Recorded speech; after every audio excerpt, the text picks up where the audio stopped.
and then we can move on to like if we have questions or like concluding remarks. And yeah, it will be about an hour.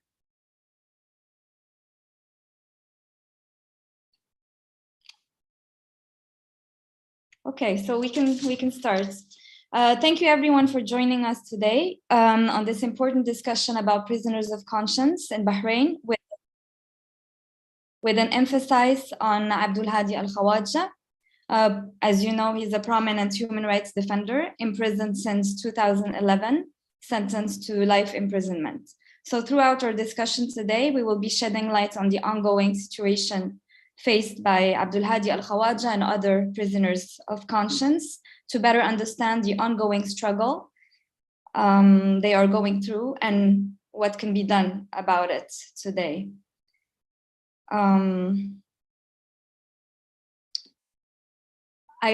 If we haven't met before, my name is Salwa, and I've been working with the Bahrain Center for Human Rights on the human rights situation in Bahrain for the last decade.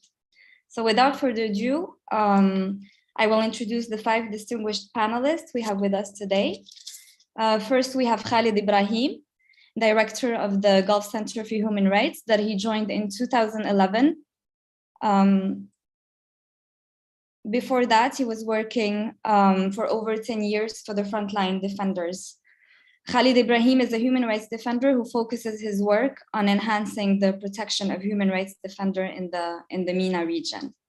Second, we have Devin Kenny, who's Amnesty International's GCC researcher since 2018, based in Lebanon. He has spent the last decade living and working in the Middle East in the human rights and humanitarian sectors. Third, we will have Justine Lavarde, who joined the FIDH Human Rights Defenders Desk in 2019, where she is a program officer in charge of emergency documentation and mobilization. In this role, she receives information from various sources about human rights defenders at risk around the world and alerts the international community to better mobilize the relevant actors to help improve their situation and protect them. Fourth, we have Ziad Abdel Tawwab, that I'm meeting for the first time. He has been appointed as the deputy director of the Cairo Institute for Human Rights over 12 years ago, where he coordinates the Institute's interconnected programs, representing departments dedicated to the international advocacy, human rights research, and building of human rights, and building of capacity building of human rights organizations. I don't know if you want to add something. No, was this okay? Last but not least, we have Justin Hall. Sorry, just a second. We have Justin Hall Koppelvedt, director of the Raftol Foundation for Human Rights in Norway. He has a background as a human rights advocate, including from the Norwegian Church Aid and from other international organizations such as the World Bank and the IMF. So without further ado, I will give the floor to Khalid Ibrahim. Thank you a lot, Salwa. Good afternoon, everybody. Thanks to Bahrain Center for Human Rights for your efforts in organizing this important side event. It is very painful for me to talk about my close colleague, prominent human rights defender, Abdulhadi Al Khawaja, a Bahraini Danish citizen, co-founder of the BCHR and the main co-founder of the Gulf Center for Human Rights. 2 governments, the Bahraini government put him in prison for life, and the Danish government did very little to ensure his release. I need to mention some important moments in his life, which is very rich with peaceful human rights actions. I joined the Frontline Defenders as a co-staff in 2001, and Abdulhadi joined in 2008 to be protection coordinator of the whole MENA region.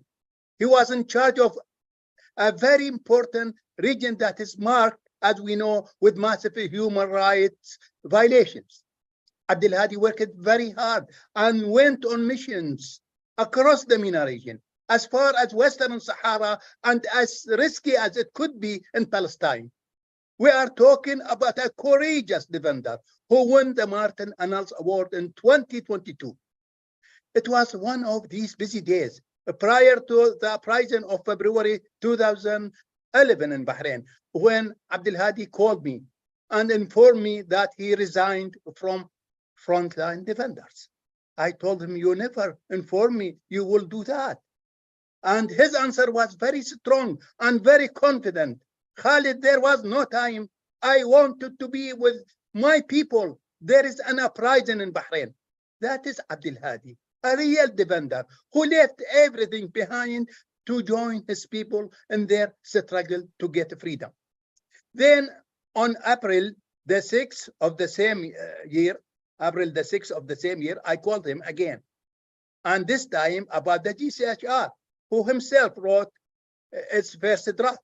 And he told me, go Khalid and seek fund. He was in reality the first director of the GCHR. He's still the founding director of the GCHR.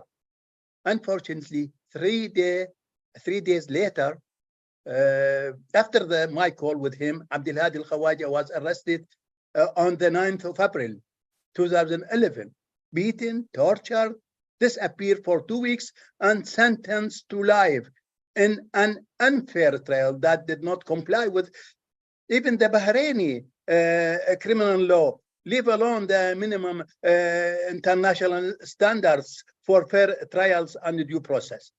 Abdulhadi Al Khawaja was sentenced on fabricated charges relating to financing and participating in terrorism to overthrow the government and spying for a foreign country. It is false accusation, as all freedom lovers know, that he is only in the prison due to his peaceful and legitimate human rights activities.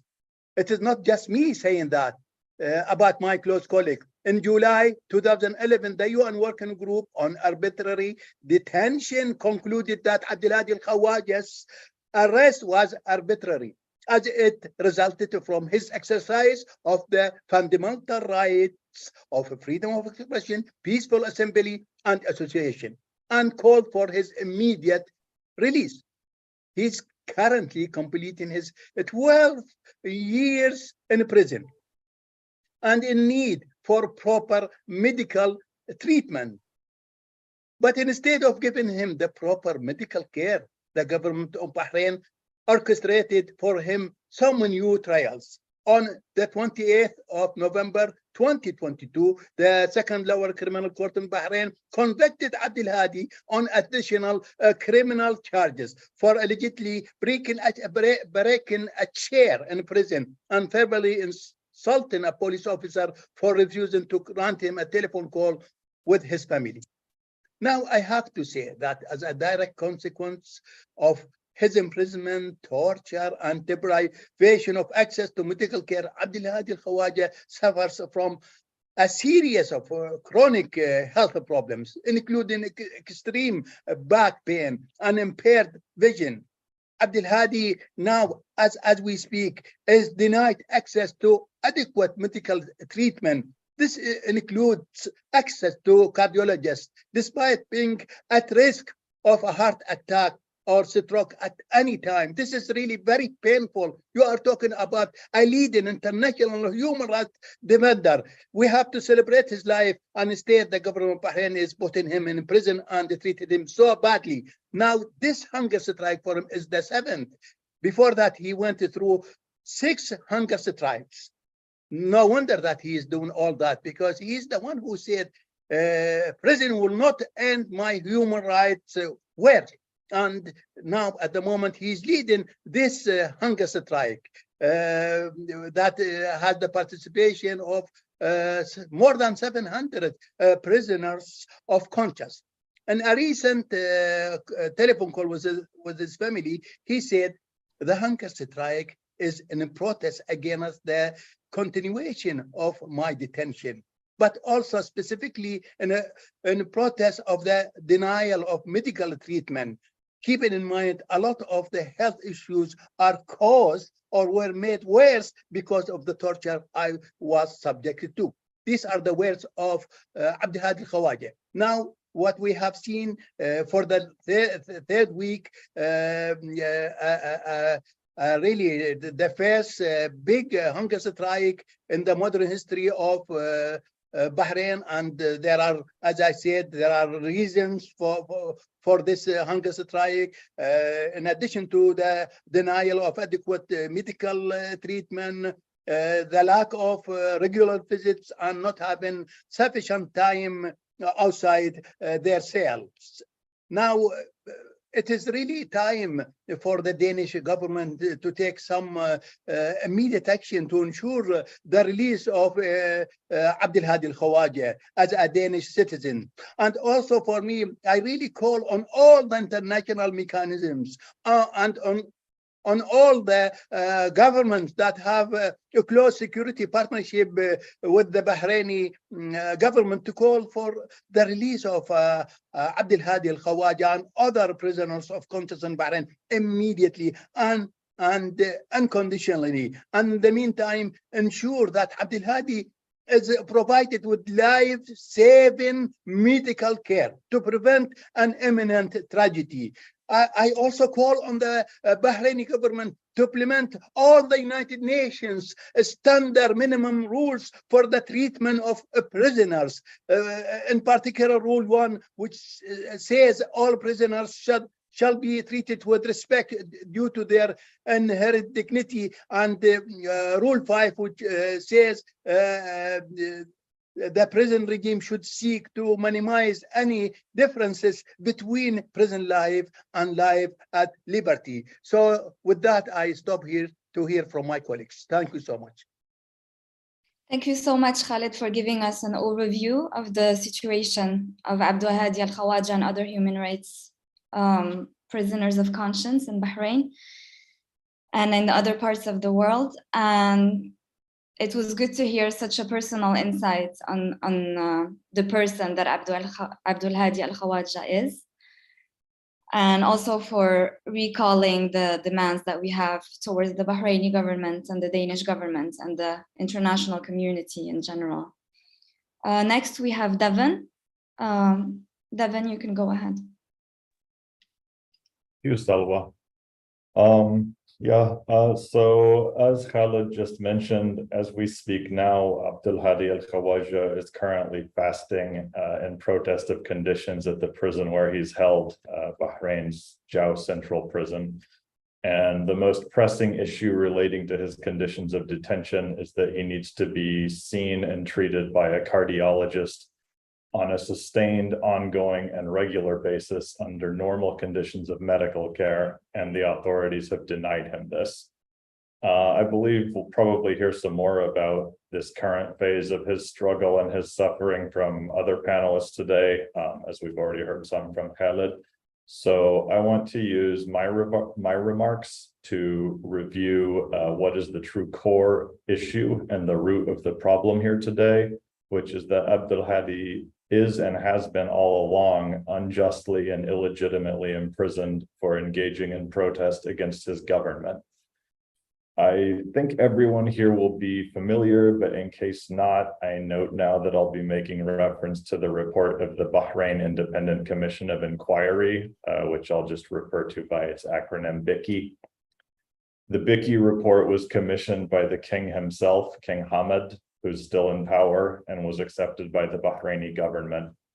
It was chaired by a respected expert in international law, the late Egyptian-American jurist Mahmoud Sharif Bassiouni, and it is not a whitewash as a report. As is attested in the BICI report and is widely known in Bahrain, and as Khalid also just discussed based on firsthand knowledge, Al Khawaja was one of the political leaders of the mass protests of February through March 2011.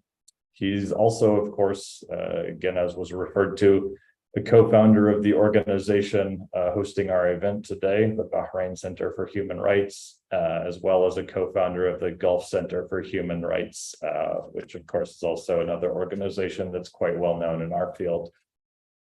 The narrative of how Al Khawaja was detained in 2011 is included in the BICI report as case number 8 and Annex B of the report, which covers the accounts of torture that the commission documented, including through forensic examination of most of those giving statements. And Al Khawaja is among those who was examined by the forensic team. The cases are anonymized, but it's well known among human rights groups covering Bahrain that case number 8 describes Al Khawaja's detention. The actual act of detaining him was violent in the extreme. Government forces broke into his home in the middle of the night of 8 to 9 April and beat him so severely that they broke his jaw in 4 places. He had to be hospitalized due to the broken bones, but the government removed him from the hospital and put him in a jail cell after just 1 week. Although the doctor attending him had said that he should remain in recovery in the hospital for 3 weeks. Here I'll quote from the BICI report's description of his confinement from that point on. He did not know where he was or what day it was. There was no fresh air. He was hooded whenever he went to the toilet. 8 days after his surgery, regular beatings started. Masked guards also forced a stick into his anus. After 3 days, he became so weak that he could not stand. That's the end of the block quote that I'm continuing to draw from the BICI report here. At this point, still according to that report, his condition was bad enough that his captors presented him to a doctor for non-consensual intravenous administration of nutrients. And then 4 days later, the beatings resumed. All this was occurring while he still had wounds from the surgery needed to repair his broken jawbones. Physical assaults continued throughout the subsequent weeks as he was interrogated, including another incident of sexual assault by state authorities. He had to be taken into emergency hospitalization a second time because of the brutality of this violence. In total, this ordeal of sustained bodily torture lasted for a minimum of 2.5 months, as recorded in the BICI report. The actual period may be longer as the BICI account stops at 22 June 2011. After this unrelenting catalog of sadism, the government issued Al Khawaja a sentence to life imprisonment on charges that are literally incomprehensible. Khalid referred to some of the charges, and I would say he referred to them generously because he said them as things you can actually understand. I challenge anyone, including anyone with legal training, to read the actual court document convicting Al Khawaja and make any sense of what the charges actually mean. For instance, charge number 4 in that document states that he joined an organization that attempted to do things that are illegal by forming an organization which aimed to do further things that are illegal. I mean, the chain is, it's incomprehensible. It doesn't make sense. What was the crime? Was it that he joined an organization? Was it that he attempted to do something? Was it that he joined an organization that attempted to do something by forming an organization that aimed to do something? It's gibberish. Anyway, he was sentenced to life in prison on that kind of utter and complete nonsense. And that is where he has remained ever since, in Jau Central Prison. That, I think, is what is at the root of the problem, obviously. And whenever we raise the name of Abdulhadi Al Khawaja or champion his case, that is what I think has to be kept first and foremost in mind, whether it's in discussions among ourselves as human rights groups or in public debate or in advocacy meetings with governments and businesses about his case. And with that, I'll be happy to learn more from my co-panelists and to hopefully get some engaging questions for discussion afterwards. Thank you. And now back to you, Sowa. Thank you so much, Devin. Your speech wasn't easy to listen to. It is indeed very incomprehensive that Abdulhadi Al Khawaja is still struggling in the same way he has been for over 12 years now. Justine, we're going to hear from Justine Lavart from FIDH now. Thank you very much, Salwa. Good afternoon to all. I would like to thank the Bahrain Center for Human Rights for the invitation to speak to this online seminar and express solidarity with Abdulhadi Al Khawaja and to my colleagues for their very interesting and valuable presentations. Abdulhadi Al Khawaja's case is close to our heart at FIDH, as he is, as Khalid mentioned earlier, the co-founder of the Gulf Center for Human Rights and the Bahrain Center for Human Rights, both greatly valued member leagues of our federation. His unfailing courage and commitment to human rights, freedom, and democracy in Bahrain, which landed him behind bars, make him an inspiration to all of us. We first and foremost want to express our unwavering support and solidarity to Abdulhadi and his family, who have been kept apart for more than 12 long years now.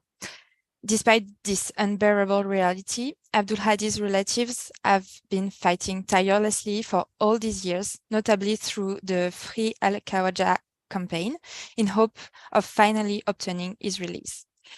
It is this unshakable hope that brings us together today and should inspire us to fight ever harder for the values and ideals we are defending. FIDH, through the Observatory for the Protection of Human Rights Defenders, our partnership with the World Organization Against Torture on human rights defenders issues, participated to this effort and actively advocated on Abdulhadi's case since his arbitrary arrest in April 2011. Since then, FIDH relentlessly raised awareness on his case over and over again by issuing multiple urgent calls, press releases, and statements calling for his release. As raised in other interventions, Abdulhadi's health issues while in detention are of great concern for us, all the more since the spread of COVID-19 pandemic. Within the backdrop of this pandemic, we saw authorities all over the world deliberately keeping human rights defenders in arbitrary detention despite the high risk of infection with the virus in prison that were already often overcrowded and where hygiene conditions were deplorable. We evidentiated that in a report from the observatory published last year, if you are interested in reading it. Unfortunately, Bahrain was no exception. The authorities kept Abdulhadi in arbitrary detention despite acute risk of severe illness from the virus in prison, given his pre-existing worrying health condition. Even more worrying are Abdulhadi's statement that prison authorities arbitrarily deny him adequate health care and refuse to refer him to specialists for the urgent surgeries he requires in total violation of internationally recognized standards for the treatment of prisoners. He also underwent several hunger strikes to protest his arbitrary detention, leading to severe deterioration of his health. The deplorable detention condition in Jaw prison, where Abdulhadi is being kept, have been well known for years. And as it was already said, hundreds of prisoners have been undergoing a hunger strike for 26 days now, triggering an official reaction of the UN Office for the High Commissioner, who expressed concern over their well-being 2 days ago. So now more than ever, Bahraini authorities must take urgent action to ensure Abdulhadi receives adequate and timely medical attention and care in order to prevent any further health complications. The escalation and abuse by the authorities against Abdulhadi, which puts his life at risk, comes in the context of serious regression of rights and freedoms in Bahrain. Since 2017, Bahraini authorities have banned all independent media in the country and dissolved all significant opposition groups. Authorities failed to hold officials accountable for torture and ill treatment and are denying access to independent rights monitor and the United Nations special procedures, including the special rapporteur on torture. Despite constant requests from FIDH and international organizations, the authorities have always ignored our request to visit the territory. One more maneuver to isolate the Bahraini human rights movement and to keep witnesses away from a systematic repression of all dissenting voices. The suffering endured by Mr. Al Khawaja and his family are the endless pain of the imprisoned prominent defenders Hassan Mushaima and Abdul Jalil Al Singais and many other colleagues and fervent defenders of democracy must come to an end. The violations they face constitute crimes under international law, and the authorities should realize that impunity is not and must not be the rule. We will see to it. We are joining our colleagues and friends today to urge the Bahraini authorities to immediately release Abdulhadi Al Khawaja, as well as all other arbitrarily detained human rights defenders in the country. And we ask them to ensure that they are able to carry out their vital human rights work in a safe environment. And we will not stop fighting until Abdulhadi is free. I thank you again for the opportunity to be with you today, and I'm looking forward to discuss with you afterwards. Thank you very much. Thank you, Justine, for further highlighting how important Abdulhadi Al Khawaja's case is to all of us. It is indeed frustrating to see that Abdulhadi Al Khawaja is once again on hunger strike after 12 years without the Bahraini government reacting at all.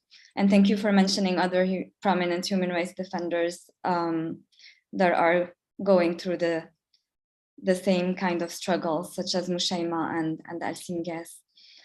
Now I will give the floor to Ziad. We would love to hear what you have to add on this case. Thank you, Salwa, and thanks for the Bahrain Center for Human Rights for hosting us in this very important panel that comes at a very critical time, not only in the life of Abdulhadi Al Khawaja, our dear friend and colleague, but also in the struggle of the Bahraini people for freedom and justice in their country.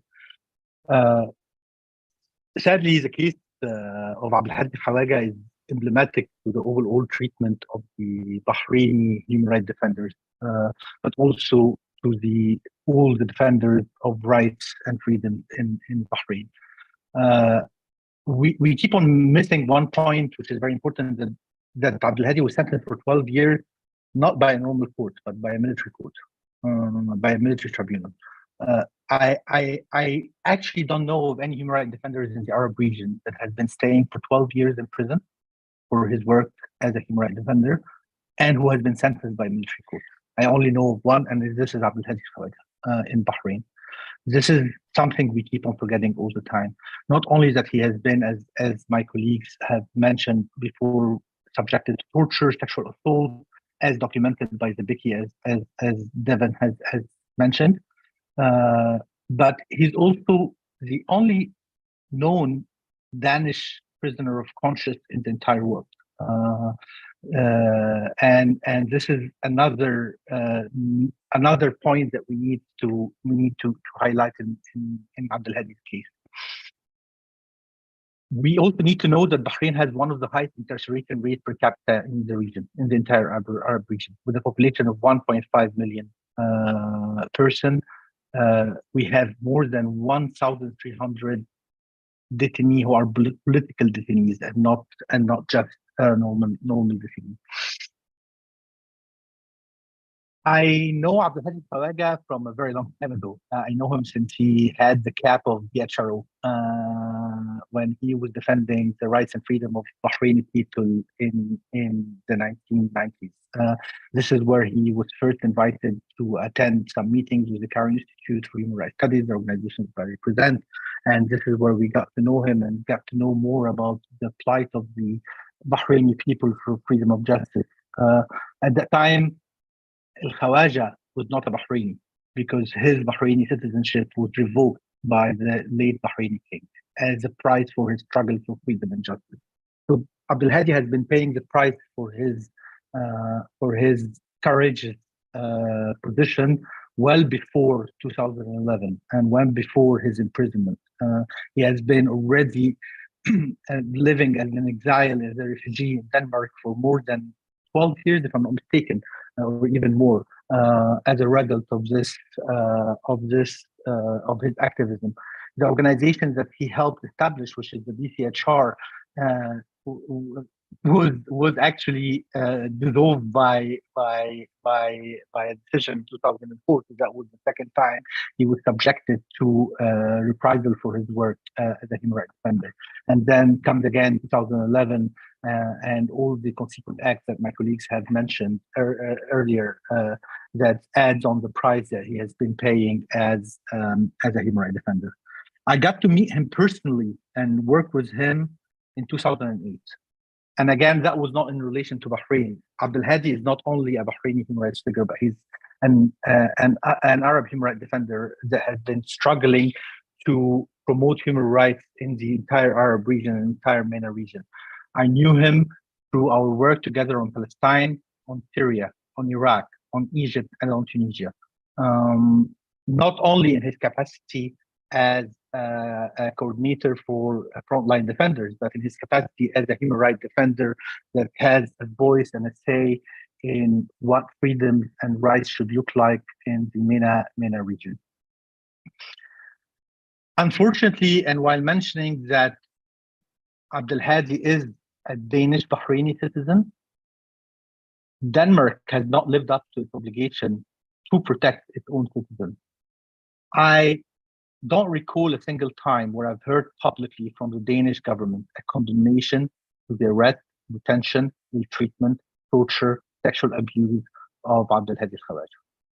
Not a single time over the past 12 years that the Danish government has moved forward to protect the rights and freedom of its own citizens publicly in front of the entire world. This is why I join my colleague Khalid Ibrahim from the Gulf Center for Human Rights in saying that it's not only the Bahraini government that is responsible for the current crisis we're facing right now. It's the Danish government is equally responsible for this and should step up to its international and national obligation to protect its own citizens from the kind of treatment he's receiving in Bahrain. Today's event of the strikes, and maybe this is one of the largest strikes that we have seen so far, but this is not the first strike and collective strike that we see in Bahraini prison. I recall the 2015 strike and the 2021 strike that took place in Bahraini prisons, and that led to an attack by prison authorities and by anti-right police on prisoners.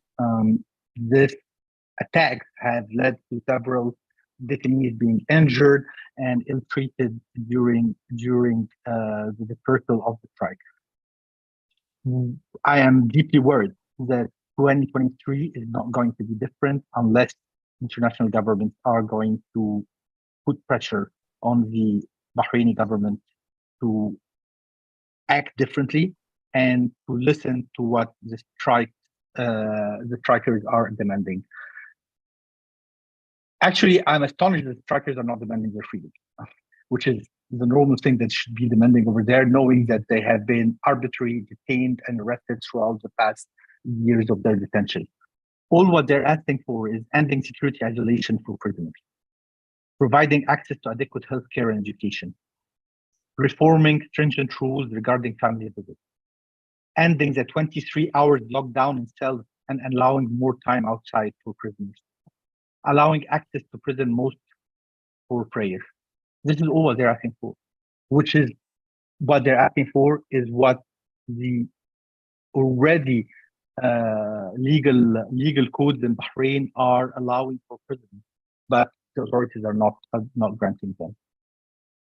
As such, I call in the name of the Cairo Institute, and I think this is in the name of any organization that is abiding with human rights standards, not only for listening for the Bahraini government to listen to the calls of the prisoners in Bahrain, but also to actually release these prisoners, including Abdulhadi Al Khawaja, including Abdul Jalil Singasi, including Hassan Mishema from prison. These are human rights defenders who have been arbitrarily detained for years and have been paying and suffering for no reason at all except demanding for democracy and freedom in their own country. I thank you. Thank you, Ziad, for pointing out some particularities of the Abdul Al Khawaja's case, which is that he has been tried by a military court. This is an important fact about his situation, and the fact that he's a Danish citizen, and still we haven't seen any improvements during the last 12 years. Last but not least, we have Justin that we will hear from now. Justin, please. Thank you. Thank you, Bahrain Center for Human Rights, for organizing this very important and timely conversation. And also, I would like to express my deepest sympathy with Abdulhadi Al Khawaja, with his family, and with Abdulhadi's fellow prisoners who are now on hunger strike. We stand in solidarity with them. It's now 12 years since there was a spark across Bahrain and many other Arab countries. And we had the Arab Spring that not only inspired people across the region, but I think across the world, and looking at that, looking at people going into the streets and calling for reforms, calling for democracy, human rights, freedom, and for a better kind and a more accountable kind of government. And Abdulhadi Al Khawaja is such a strong testimony to the price that many have paid for that work at that time, and for keeping that dream alive. We've heard here from Devin and Amnesty and others what heavy price Al Khawaja have paid in prison. It's clear that what he has experienced and is experiencing, along with several other political prisoners, are in utter violation of international humanitarian law, human rights law, and also law that also Bahrain is a party to. The Rafter Foundation, we awarded the Rafter Human Rights Prize in 2013 to the Bahrain Center for Human Rights for their long and courageous fight for fundamental human rights such as freedom of speech and freedom of association in Bahrain. And through that, we also, an important part of that was also recognizing the work of Abdulhadi Al Khawaja, who was also at that time imprisoned. We have followed Bahrain ever since. We have followed the case of Al Khawaja, and it is depressing to see the treatment he is receiving, and also that the silence we see from governments who are partnering with Bahrain around the world. It is a paradox that human rights violations that would be called upon in other countries is not getting the same attention from the US, from the EU, from Britain when it comes to Bahrain. And I think we are standing at a time when we have an authoritarian government attacking Ukraine in Europe, where we hear the same leaders talking about their concern for authoritarian rulers,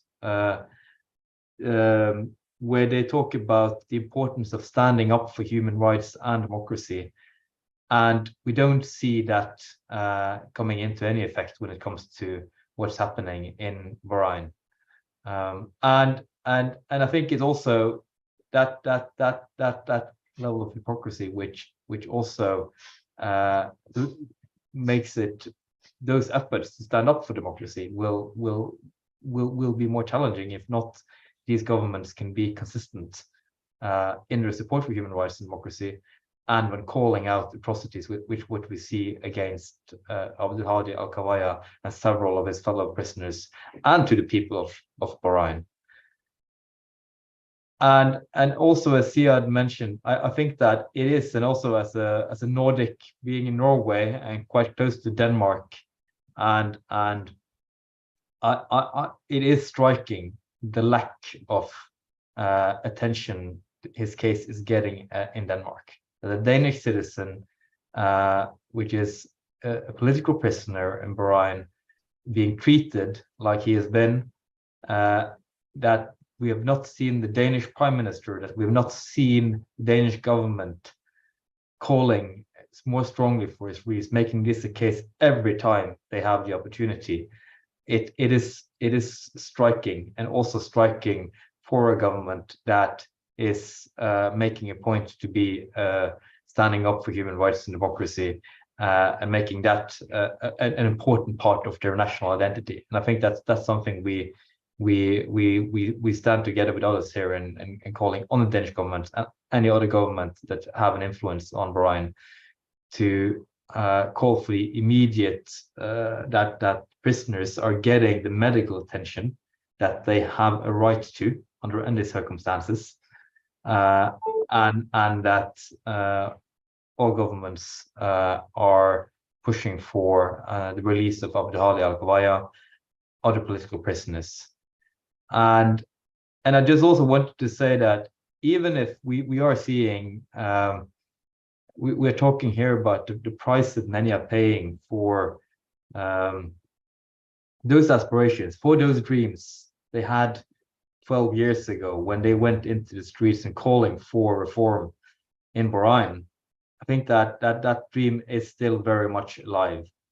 We see that there are protests in Bahrain. We see the people continue are calling for democracy, for freedom of association, freedom of speech. We see how the persistence and and the case of Abdulhadi Al Khawaja, how that inspires people around the world to follow what's going on in Bahrain, and that's also something we should acknowledge. The Arab Spring is still ongoing. Those dreams are still there. People are still mobilizing, and we will be supporting that and continue supporting that. And we should call upon all governments to be consistent when they talk about human rights, when they talk about democracy, be that in Russia or be it in Bahrain. Thank you. Thank you so much, Justine. It is indeed very depressing to see how human rights activists are still paying for the work that they started more than 12 years ago with the Arab Spring. And thank you for pointing out the fact that the Danish government hasn't been giving any attention to the case of Abdulhadi Al Khawaja, at least not publicly. They have justified this earlier by saying that they are using what they call silent diplomacy. So saying that maybe it's more fruitful and that we would get more results by actually using silent diplomacy and discussing with the authorities in Bahrain about his case, which could be true, but we still haven't seen any improvements in his case, which is very shocking after so many years. So this was my comments about this. I think that the question we're all thinking about is why is the Bahraini government so resistant when it comes to Abdulhadi Al Khawaja's case, which is very frustrating, especially that we know that we all have been working on this case, and we have done everything that was possible to push for his release, and at least for like a better treatment in prison. So the question I would like to ask to all the panelists is why do you think Bahrain is so resistant, and what can we do from now on?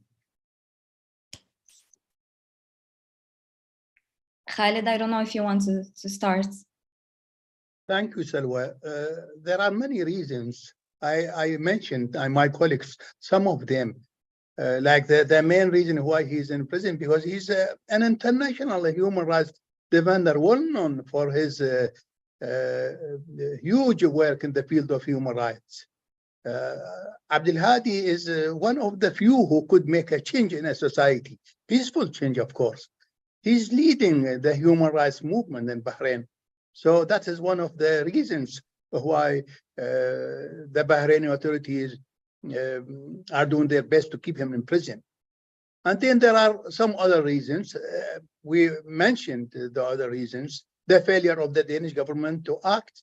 And also, I have to mention the fact that this unconditional support given by the two governments, the US and the UK, to oppressive governments in our region, including the Bahraini government, probably one of the main reasons why our colleagues, and including Abdulhadi Al Khawaja, they are still in prison.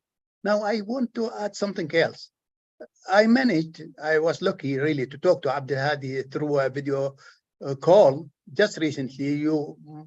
You may imagine the way my face was. I was very stressed to see my colleague still behind bars, but he was smiling.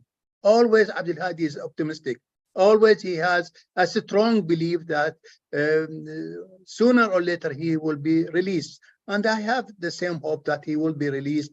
And really the same strong belief I have that freedom in Bahrain will prevail. Thank you. Thank you so much, Khalid. It's good to hear that there is still hope. We're hoping that this 2003 will be different. As Ziad mentioned, like all the hunger strikes, that this one will lead to some results. Does anyone want to speak now? Or to add something on what we can do to change the situation and to still push for the Bahraini government to take some actions? I can quickly jump in. I mean, why Abdulhadi is still in prison? Because simply Abdulhadi is a figure for a dream that the Bahraini government falsely thinks that by keeping him behind bar, people will forget about the dream, which is a dream for equality, the dream for freedom, and the dream for democracy. This is why the Bahraini government is falsely thinking that by imprisoning the emblematic figures of this dream, that people will just forget about. What we're seeing in the street today in Bahrain shows that no, that's not the case. I mean, you will detain 1 person, 2 people, 3 people, 100 people, 1,000 people. People will still go out to the street to call for their freedom and for their rights and dignity. So we hope that the Bahraini government would learn that the effort that they should put is not by imprisoning people, torturing them, but basically by enforcing real reforms in the country, a real needed reform in the country. So this is why I think Abdulhadi is in prison. I think Abdulhadi and his colleagues, the more than 500 people who are on strike right now, they're just giving us a bit of a fuel to reignite this whole campaign to highlight what's happening in this kingdom, and not to forget the plight of thousands of people who took the streets to 12 years ago, and recall for the demands, not only for the release of Abdulhadi and comrades, but also call for the demands on enforcing a real reforms within Bahrain, real democratic reforms in the country, which was why the people went out to the streets in the first place in 2011. Thank you, Ziad, for highlighting the fact that we need to continue working on this and not giving up even after so many years. I don't know if anyone else has any remarks to add. Well, also just from my side, just adding that at what we see now with the hunger strike, that's also really a proof that, you know, of the determination of many of those who are now imprisoned on trumped up charges. It is, and there is also a signal to us, and it's a signal to the world that they are willing to fight. They have a determination. They are standing up for their rights, and I think that is both a message to us, an encouragement, but also it commits us to that then at least we sitting here outside and being in our opposition, we should also continue that struggle, and we should challenge the governments that we can influence. We should call attention to what's going on, and we should call for consistency both in the EU and the US and Denmark and in Norway on these governments' commitment to international human rights standards. Thank you, Justin. I don't know, Devin or Justine, if you want to add something before we end today's panel. I can jump in. No, I think everything really was said by my colleagues. I totally agree. I think we should stay united, and because together we can push, continue to push, and to make the cases the more visible possible. And yes, we should be inspired by all the detainees that today are fighting for their rights, and we should continue to push for their rights to be respected, and advocate at all levels possible with all relevant actors, and to keep putting these questions in the agenda, and to ask them for consistency, as Justin just said. So. Thank you so much, Justine. Devin, I don't know if you can add something about whether there is actually hope to see the Bahraini government taking action to releasing Abdulhadi Al Khawaja. How does it look like? Well, I definitely second the sentiment that was stated here, that the quite large-scale collective hunger strike happening in Bahrain now is a really positive development, and probably represents, well, not probably, definitely represents the best opportunity that there is for actual positive change in the country. And it's also encouraging and positive in exactly the same way to see that there are street protests in sympathy with this happening out in a lot of the so-called villages of Bahrain. So, you know, I'm only aware of essentially one way that there's ever been significant structural positive change in history, and that's mass mobilization of people in their own countries. So I mean, the strikers are doing exactly what they should be doing to seek to uphold their own rights and to gather wider public opinion in their favor within Bahrain. And the fact that it's getting some echo outside of the prison walls is also encouraging. So that's where I would place my hopes.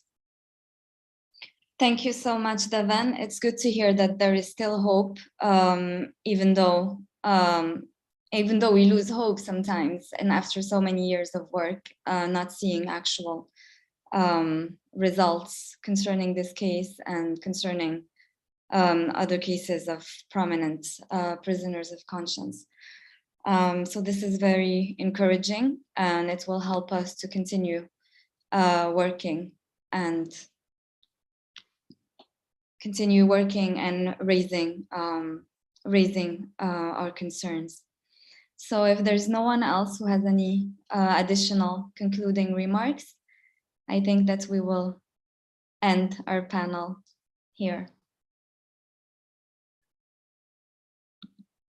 Thank you very much. Thank you. Thank you so much, Salwa. Thank you to the Bahrain Center for Human Rights. Thank you a lot. And thank you, Salwa. Thank you. Thanks, Salwa. Thank you. Bye. I look forward to working together in the future. Yes, and continue.